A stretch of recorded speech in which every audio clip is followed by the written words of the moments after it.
بسم اللہ الرحمن الرحیم۔ آج کی ویڈیو کا آغاز اللہ کے نام کے بعد نبی پاک صلی اللہ علیہ وسلم پر درود و سلام بھیجتے ہوئے کرتے ہیں۔ آج کی یہ ویڈیو بھی درود و سلام کی برکات کے حوالے سے ہے، جس کو سننے کے بعد انشاءاللہ آپ کو درود پاک سے مزید رغبت پیدا ہوگی اور یقین مزید بڑھے گا۔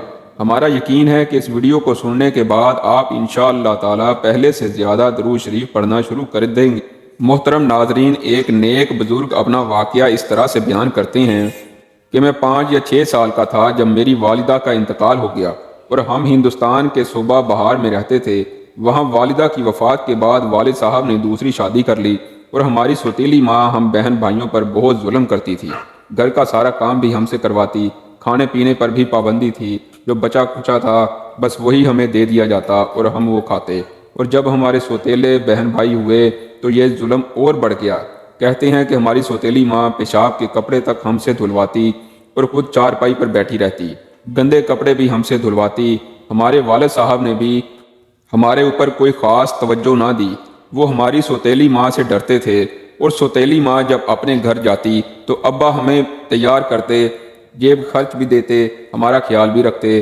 تو وہ دن ہمارے لیے عید کے دن ہوتے، جب والد صاحب ہم سے محبت سے پیش آتے اور ہم سب بہن بھائی دعا کرتے کہ ہماری امی وہیں رہیں، گھر واپس نہ آئیں۔ کہتے ہیں کہ جیسے تیسے کر کے ہمارے حالات اسی طرح سے گزر رہے تھے کہ ایک دن ہماری امی نے میری چھوٹی بہن کو کسی بات پر بہت مارا۔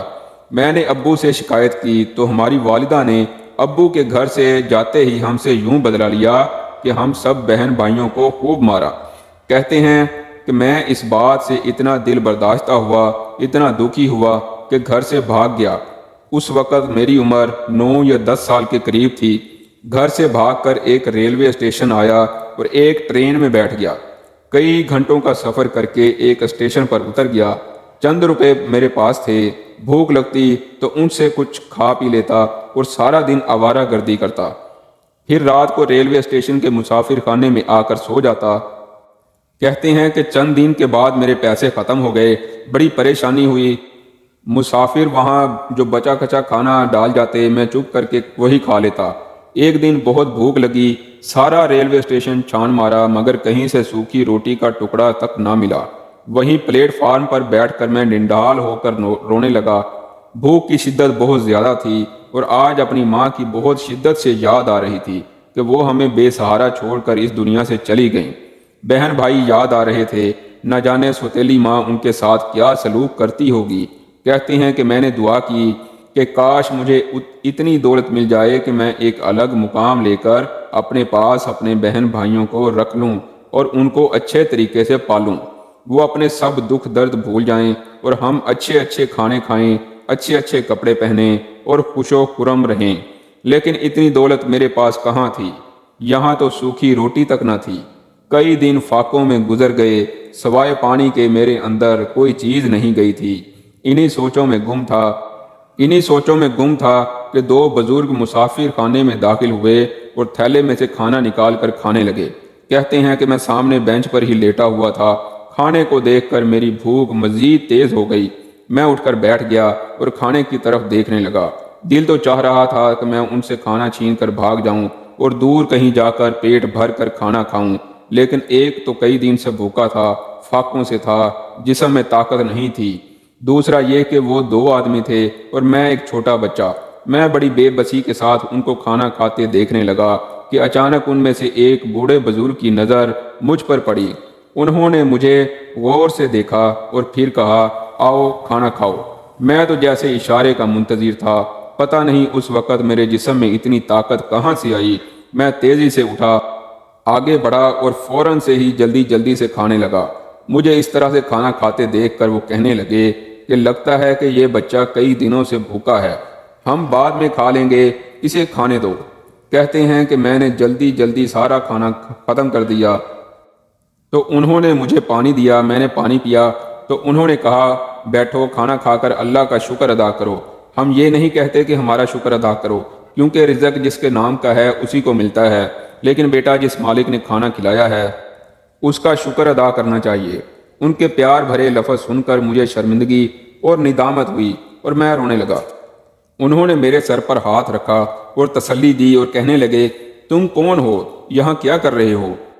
تمہارے والد صاحب کہاں ہیں؟ وہ کیا کام کرتے ہیں؟ وہ کہتے ہیں کہ جب میں نے ان کی محبت بھری گفتگو سنی، ان کی شفقت دیکھی تو میں بہت متاثر ہوا۔ پھر میں نے ان کو پوری داستان سنائی، جسے سن کر ان کی آنکھوں میں آنسو آ گئے۔ وہ میری داستان غم سن کر آپس میں اپنی زبان میں بات کرنے لگے، جسے میں سمجھ نہ سکا۔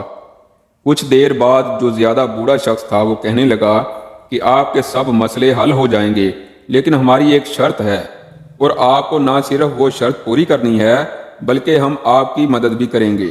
کہتے ہیں کہ میں فوراً تیار ہو گیا کہ مجھے آپ کی ساری شرطیں منظور ہیں، چاہے وہ کچھ بھی کیوں نہ ہوں۔ انہوں نے کہا کہ بیٹا، پہلی شرط تو یہ ہے کہ آپ پابندی سے 5 وقت کی نماز پڑھیں گے اور کثرت کے ساتھ درود شریف پڑھیں گے۔ کہتے ہیں کہ میں نے کہا کہ مجھے نہ تو نماز آتی ہے نہ درود شریف، کسی نے سکھایا ہی نہیں۔ والد صاحب کو بھی ہم نے کبھی دلچسپی سے نماز پڑھتے نہیں دیکھا، اور ہماری سوتیلی ماں تو سوائے گھر کے کام کروانے کے ہم سے اور کچھ نہیں کرواتی تھی۔ میری ساری باتیں سن کر وہ دونوں چند لمحے خاموش رہے، پھر دونوں نے آپس میں کچھ مشورہ کیا اور کہا کہ بیٹا ٹھیک ہے، ہم آپ کو اسی پلیٹ فارم پر ایک ہوٹل میں نوکری دلوا دیتے ہیں، جہاں آپ کو کھانا پینا بھی ملے گا اور رہائش بھی۔ آپ نے خوب محنت اور ایمانداری سے کام کرنا ہے۔ اگر آپ کی رپورٹ اچھی آئی تو مزید سوچیں گے، لیکن آپ نے اچھے سے کام کرنا ہے۔ کام سے فارغ ہونے کے بعد مسجد کے مولوی صاحب سے نماز اور قرآن پاک سیکھنا ہے، اور درود شریف لازمی پڑھنا ہے اور لازمی سیکھنا ہے۔ اور پھر انہوں نے پوچھا کہ آپ کو صلی اللہ علیہ وسلم بھی نہیں آتا؟ یعنی کہ آپ اتنا بھی نہیں پڑھ سکتے صلی اللہ علیہ وسلم؟ میں نے شرمندگی سے سر جھکا لیا تو انہوں نے بار بار مجھ سے کہلوایا کہ کہو صلی اللہ علیہ وسلم۔ مجھے انہوں نے اس طرح سے یاد کروا دیا اور مجھے کہا کہ آپ نے اٹھتے بیٹھتے چلتے پھرتے کثرت سے پڑھنا ہے صلی اللہ علیہ وسلم۔ محترم ناظرین، کمنٹ باکس میں ایک دفعہ صدقہ جاریہ کی نیت سے ٹائپ کر دیں صلی اللہ علیہ وسلم۔ اس کے بعد آگے بڑھتے ہیں۔ پھر انہوں نے بولا کہ چلو ہم آپ کو کام پر لگوا دیتے ہیں۔ وہ مجھے لے کر ہوٹل پر گئے اور وہاں پر انہوں نے مجھے کام پر لگوا دیا، جہاں سے میں کھانا لے کر کھایا کرتا تھا جب میرے پاس پیسے ہوا کرتے تھے۔ میں نے دیکھا کہ ہوٹل کا سارا عملہ ان کا بے حد احترام کر رہا تھا۔ انہوں نے ایک شخص سے بات کی جو انتظامیہ میں تھا، اس نے میری طرف دیکھتے ہوئے گردن ہلائی اور اس طرح میں ہوٹل پر ملازم ہو گیا۔ اپنے محسن کی ہدایت پر درود شریف کثرت سے پڑھنے لگا، نماز پڑھنا بھی سیکھ لی اور نماز پڑھنا بھی شروع کر دیا، اور تقریباً 6-7 سال ملازمت کرتے ہوئے گزر گئے۔ مجھے پتہ ہی نہیں چلا کہ یہ ہوٹل تو میرے محسن کا ہے، جنہوں نے مجھے یہاں ملازمت پر رکھوایا تھا۔ یہی نہیں بلکہ کئی جگہوں پر ان کے ہوٹل ہیں، مسافر خانے ہیں، اور سال میں 1-2 دفعہ آتے ہیں تو مجھ سے بھی ملتے ہیں، اور میری جو بھی رپورٹ ہوتی ہے وہ بھی سنتے ہیں اور بڑی محبت سے پیش آتے ہیں۔ ایک دفعہ ملنے آئے تو کہنے لگے، بیٹا مجھے آپ سے ایک کام ہے، کرو گے؟ میں نے ان سے کہا کہ آپ میرے محسن ہیں، آپ نے مجھے اتنا کچھ دیا ہے، آپ حکم کریں، آپ حکم کریں، میں حاضر ہوں۔ وہ بولے، میری ایک بھتیجی ہے جس کے ساتھ ہم نے پہلی دفعہ مل کر پلیٹ فارم پر کھانا کھایا تھا، وہ میرے چھوٹے بھائی تھے۔ ان کی بیٹی اب جوان ہو چکی ہے، آپ بھی ماشاءاللہ جوان ہیں۔ میں چاہتا ہوں کہ آپ کی شادی ان کی بیٹی سے کروا دوں، اگر آپ حامی بھریں۔ تو میں نے جواب دیا، اگر آپ کی خواہش ہے تو میں حاضر ہوں۔ پھر انہوں نے سادگی کے ساتھ پروقار طریقے سے ہمارا نکاح پڑھوا دیا۔ نکاح کے چند دنوں میں مجھے اپنے بہن بھائی بہت یاد آئے، اور میں نے اسی دن عہد کر لیا کہ نکاح سے فارغ ہو کر میں ان سے ملنے ضرور جاؤں گا۔ لہٰذا نکاح کے چند دن بعد میں نے اپنے محسن سے مشورہ کیا تو انہوں نے کہا کہ بیٹا ضرور جاؤ، لیکن پہلے اکیلے جانا، بیوی کو ساتھ لے کر نہ جانا، یہ مناسب نہیں، وہاں آپ کی سوتیلی ماں ہے، لڑائی جھگڑا ہوا تو یہ اچھا نہیں ہوگا۔ وہاں جا کر آپ ان سے لڑائی جھگڑا مت کرنا، بلکہ معافی مانگنا اور اپنے بہن بھائیوں کے لیے تحفے لے کر جانا، کیونکہ تحفے دینا سنت ہے، اور سارے راستے درود شریف پڑھتے جانا صلی اللہ علیہ وسلم۔ میرے محسن بہت ہی نیک اور خدا ترس آدمی تھے۔ میں نے ان کی ہدایات پر عمل کیا اور سارے راستے درود شریف پڑھتا ہوا ٹرین کے ذریعے اپنے گھر روانہ ہو گیا۔ جیسے جیسے گھر قریب آ رہا تھا میرا دل بری طرح دھڑک رہا تھا۔ نظروں میں بہن بھائیوں کے چہرے گھوم رہے تھے۔ کہتے ہیں کہ عجیب سی کیفیت تھی۔ اپنے گھر پہنچا، چھوٹے بھائی نے پوچھا کون ہے؟ میں نے کہا میں تیرا بھائی ابراہیم ہوں۔ وہ گلے لگ گیا اور زور زور سے رونے لگا۔ اتنے میں سب بہن بھائی اکٹھے ہو گئے، باری باری سب سے ملا۔ سوتیلی ماں مجھے بہت حیرت سے دیکھ رہی تھیں۔ انہوں نے بھی میرے سر پر ہاتھ رکھا اور کہا باہر ہی ملتے رہو گے، اندر آ جاؤ۔ میں خوشی کے وہ لمحے کیسے بیان کروں۔ اندر جا کر سب کا سامان نکالا۔ سب سے پہلے سوتیلی ماں کو ان کا تحفہ دیا، اس کے بعد اپنے سوتیلے بہن بھائیوں کو دیا۔ میں نے دیکھا کہ خوشی سے میری ماں کی آنکھوں میں آنسو آ گئے۔ کئی دن ان کو اپنی داستان سنانے میں گزر گئے۔ تقریباً 2 مہینے کے بعد میں نے واپسی کا پروگرام بنایا۔ سب اداس تھے۔ میرے بہن بھائیوں نے الگ سے مجھے بتایا کہ آپ جیسے حالات چھوڑ کر گئے تھے ویسے ہی ہیں، بلکہ ماں اب پہلے سے بھی زیادہ ظلم کرتی ہے اور کام لیتی ہے۔ البتہ جب سے آپ آئے ہیں ان کا رویہ بدلا ہے۔ پتہ ہی نہیں چلتا کہ یہ سوتیلی ماں ہے یا حقیقی ماں ہے۔ اب آپ چلے جائیں گے تو پھر سے ہمارا وہی حال ہوگا۔ اور آپ ابا جان سے بھی نہیں ملے جو کام کے سلسلے میں دوسرے شہر میں رہتے ہیں۔ میں نے انہیں تسلی دی کہ اب ہرگز ایسا نہیں ہوگا۔ میں آپ کو ایک نسخہ دیتا ہوں جس سے آپ کے سارے معاملات درست ہو جائیں گے اور کوئی ظلم نہیں ہوگا اور آپ کو کوئی پریشانی نہیں ہوگی۔ اور پھر میں نے اپنے محسن کا بتایا ہوا درود شریف انہیں سکھایا اور کہا کہ آپ کا بھائی جس مقام پر ہے وہ اسی درود شریف کی برکت سے ہے صلی اللہ علیہ وسلم۔ میرے سسر نے شادی کے بعد اپنا کاروبار بھی میرے حوالے کر دیا تھا اور میں نے تسلی دی کہ اب میں آتا جاتا رہوں گا۔ بہرحال میں اپنے بہن بھائیوں کو خوب تسلیاں دے کر واپس آ گیا۔ اسی دوران حالات نے ایسا پلٹا کھایا کہ ملک تقسیم ہو گیا اور میرے محسن میرے سسر نے جلدی جلدی اپنا کاروبار سمیٹا اور پاکستان جانے کی تیاریاں کرنے لگے۔ یہاں سکھوں اور ہندوؤں نے انہیں شہید کر دیا۔ ایسی افراتفری مچی کہ جس کا جس طرف رخ ہوا اسی طرف چل پڑا۔ میں اپنی بیوی کو لے کر ایک قافلے کے ساتھ بخیر و عافیت پاکستان پہنچ گیا۔ یہاں آباد ہونے کی ایک الگ ہی کہانی ہے۔ بہرحال درود شریف کی برکت سے سارے کام آسان ہو گئے۔ سالوں کے بعد جب حالات بہتر ہوئے تو میں اپنے بیوی بچوں کو لے کر اپنے گھر گیا۔ میرے والد صاحب گھر پر ہی موجود تھے، بہن بھائی گھر موجود نہیں تھے۔ والد صاحب نے پہچانا ہی نہیں۔ سوتیلی ماں نے بتایا کہ یہ آپ کا بیٹا ابراہیم ہے۔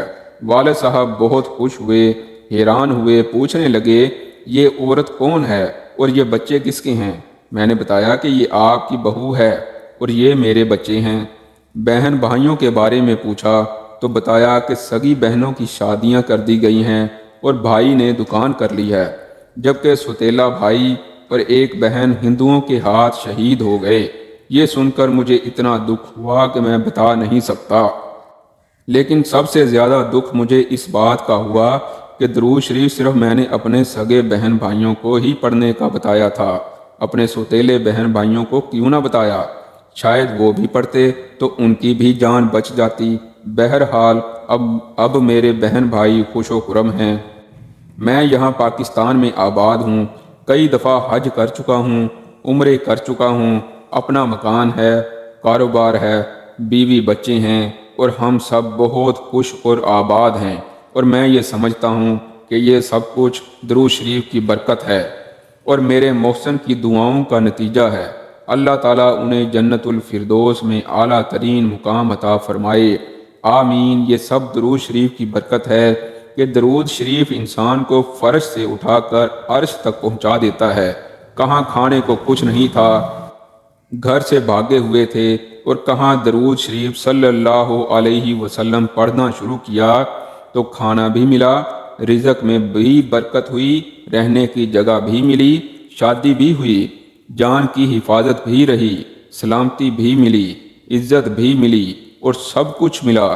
تو درود شریف کثرت سے پڑھیں، اس لیے کہ اگر ہم بھی کثرت کے ساتھ درود شریف پڑھیں تو اللہ پاک ہمیں بے پناہ نوازے گا، غیب سے رزق کا نصیب ہوگا، مشکلات آسانیوں میں تبدیل ہو جائیں گی، جائز خواہشات آسان طریقے سے پوری ہوں گی، دل کا سکھ اور چین نصیب ہوگا، اور سب سے بڑھ کر آخرت کا سفر آسان ہو جائے گا، اور قیامت والے دن حضور پاک صلی اللہ علیہ وسلم کی شفاعت نصیب ہوگی۔